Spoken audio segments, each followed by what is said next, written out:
আসসালামু আলাইকুম। সবাই আশা করি ভালো আছেন। ফরহাদের প্রার্থিতা বাতিল চেয়ে যে হাইকোর্টে রিট করা হয়েছিল সেটা কার্যকর হয় নাই। হাইকোর্ট এটাকে খারিজ করে দিয়েছেন এবং ফরহাদের কোনো সম্পৃক্ততা ছাত্রলীগের সাথে নেই, এটা প্রমাণিত। যে ফরহাদকে নিয়ে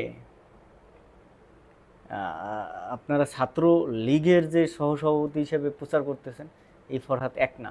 অলরেডি ফরহাদ সাহেব একটি স্টেটমেন্ট দিয়েছেন লাইভে।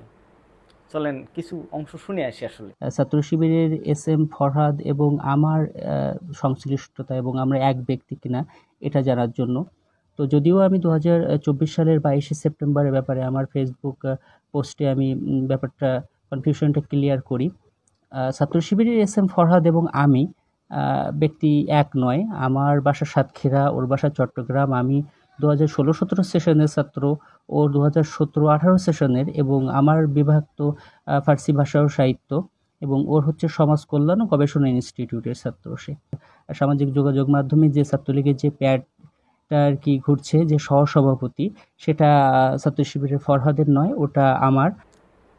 দেখেন, এই জায়গায় স্পষ্ট সে কিন্তু এর আগেও একবার ফেসবুকে সে কিন্তু একটা স্ট্যাটাস দিয়ে ক্লিয়ার করছেন, এই ফরহাদ আমি ফরহাদ হোসেন এক না।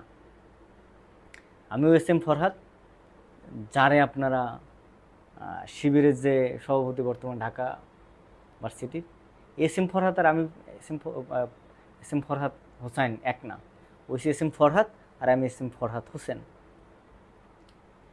এটা সে একবার ক্লিয়ার করছে। তারপরও একটা বৃহত্তম দলের নেতাকর্মীরা, বড় বড় নেতারা যেভাবে তার ট্যাগিং করা হয়েছে, যে আওয়ামী লীগ থেকে বিএনপি জামাতে আসছে কীভাবে, অংশ অথেন্টিক সোর্স স্যার, আপনারা যদি এভাবে কথা বলেন, আপনাদের আসলে জাতি এই আওয়ামী লীগ টাইপের ন্যারেটিভ করে যে কথা বলেন আপনারা ঘুরে হইতেছে, এটা ঠিক না। আমি একটু যারা এভাবে কথা বলে তাদের কথাগুলো শুনে আসি, চলুন।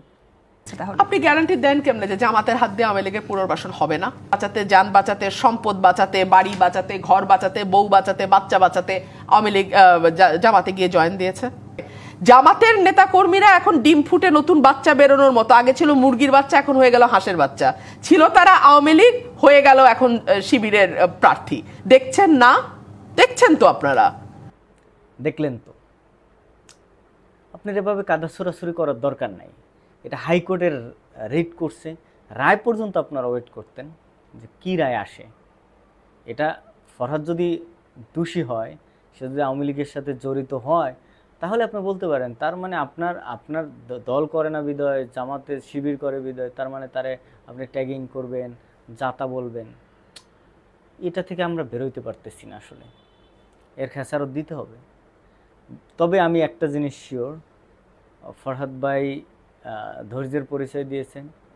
সে অলরেডি মানুষের মন জয় করছে।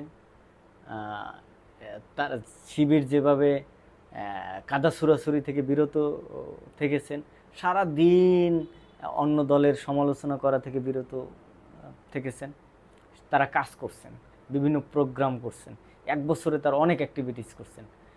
ফরহাদ হচ্ছে ভবিষ্যতে বড় লিডার হওয়ার তার মধ্যে যোগ্যতা আছে।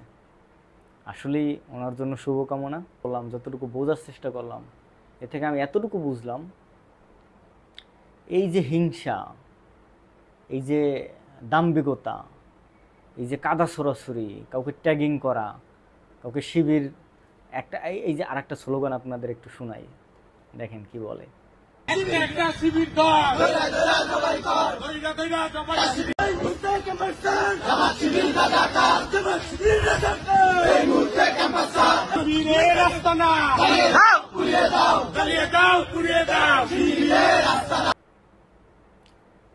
একটা শিবির ধরে ধরে জবাই কর, এটা কিন্তু এই 5 তারিখের পর। এটা থেকে আমাদের বেরোয় আসতে হবে। আপনার রাজনৈতিক মতবিরোধ থাকবে, মত পার্থক্য থাকবে, আপনি একটা দল করবেন, আমি একটা দল করব, কাদা ছুড়াছুরি কেন? আপনি ভালো কাজ করবেন, আমিও ভালো কাজ করব, একটা প্রতিযোগিতা হবে।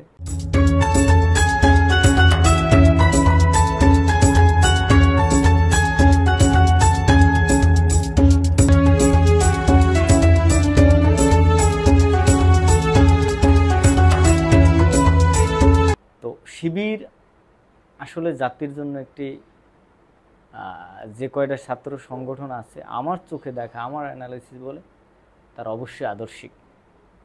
তাদের ধারে কাছে অন্য সংগঠনগুলো মেধার দিক থেকে, তাদের অ্যাক্টিভিটিসের দিক থেকে, তাদের কাজবাজের দিক থেকে যেতে পারবে না।